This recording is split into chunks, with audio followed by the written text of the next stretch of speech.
It was a Friday, 7th period, that lazy time when everyone's just waiting for the final bell to end the week. Spring break was only hours away. The air buzzed with laughter, jokes, and that teenage impatience to escape.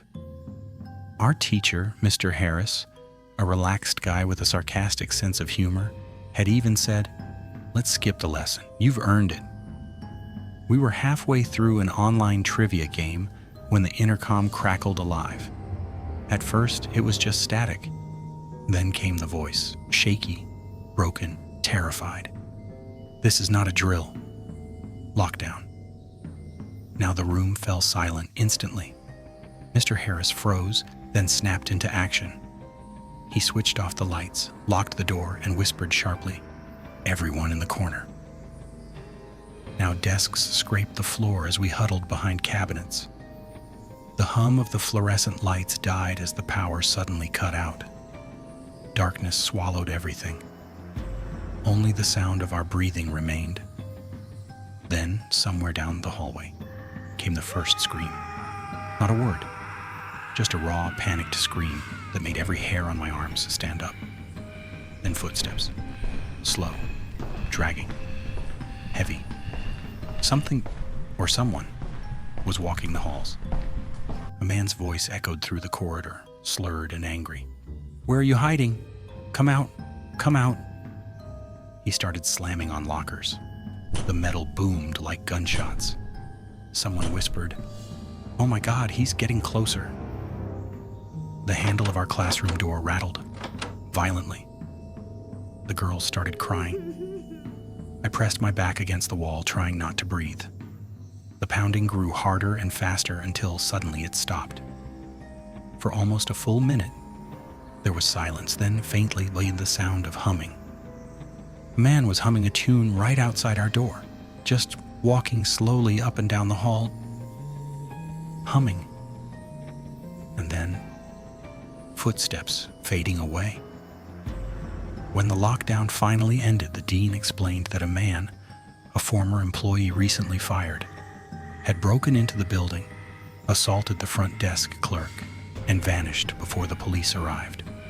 That night, the janitor found a closet door open. Inside was a warm .44 Magnum. The barrel still smelled like gunpowder. The man was never found.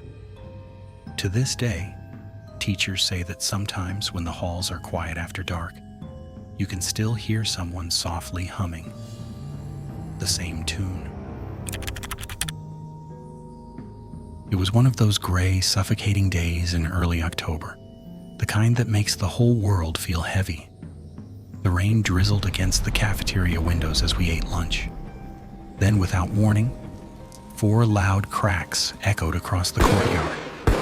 At first, everyone thought it was thunder, until the screaming started. Campus security burst in, shouting for everyone to move to the multi-purpose room. They locked every door, shut every curtain, and pushed us together in the dark. The only light came from a few emergency lamps, flickering against the wet glass. The sound of sirens grew louder outside. My friend Eric returned from asking a teacher what was happening. His face was white. He whispered, "It's the guy from the house across the street. The one who watches the playground every morning. He's got a gun." The man had barricaded himself inside his house, the one we could see from the cafeteria, threatening to kill the police if they tried to evict him. I realized who he was. He used to stand by his window, staring at kids through binoculars, sometimes waving, sometimes just smiling. We stayed locked down for nearly 2 hours. The rain pounded the roof. Some kids cried quietly, others prayed. And then, the power went out. The only sound was rain and sirens. When the standoff finally ended, police revealed the truth. He was a registered sex offender who had been watching the school for months. My friend Brandy, who lived next door to him, told me something that still makes my stomach turn. Last Halloween, she saw him standing in his front window, slicing open his arm and writing on the glass in his own blood, "Don't come here, or I'll kill you." Everyone thought it was a Halloween decoration. The fake blood looked too real because it was. After that day, the house was boarded up. But a few nights later, the police received another call. The lights inside were on again, and a silhouette was standing by the window, watching. After graduating college, I took a temporary job at my old high school as a tech assistant. My workspace was buried in the basement. Long concrete halls, flickering lights, and the constant buzz of old wiring. It felt like working inside a tomb, but it was peaceful. Until that afternoon. I was halfway through lunch when the office called. The voice on the line trembled. "Lockdown. Someone's in the building. Possibly armed." My sandwich dropped from my hand. The basement had no lock, just an open doorway leading into a long corridor. I killed the lights and crouched under my desk. The silence was suffocating until I heard the door at the top of the stairs creak open. Footsteps, slow, careful, coming down the stairs. The sound of boots scraping concrete. I pressed my hand over my mouth, shaking. The steps stopped just outside my office door. I could hear breathing. Then, nothing. A second later, my phone buzzed. The tiny notification sound echoed like thunder. The footsteps moved again right toward me. A shadow appeared by the desk, then a hand gripping my arm. A man's voice whispered, "It's okay, kid." I'm hiding too. Is there another way out? He was wearing a red plaid shirt, a dark baseball cap. His hand was shaking, or maybe mine was. I pointed toward the back hallway without speaking. Then I glanced down at my phone. A text from my coworker, Dave. "Stay hidden. Shooter's wearing red shirt and hat. He shot Mr. Buckley." My blood ran cold. I looked up.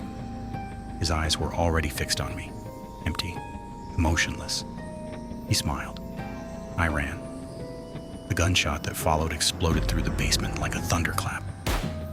The bullet shattered a metal shelf inches from my head. I sprinted up the stairs, slipped, almost fell, but made it to the top where police were bursting through the doors. They tackled him moments later. Mr. Buckley survived. But every time I close my eyes, I still see that face, the shooter's calm grin in the dark. And sometimes when the building creaks at night, I swear I still hear footsteps coming down those same basement stairs.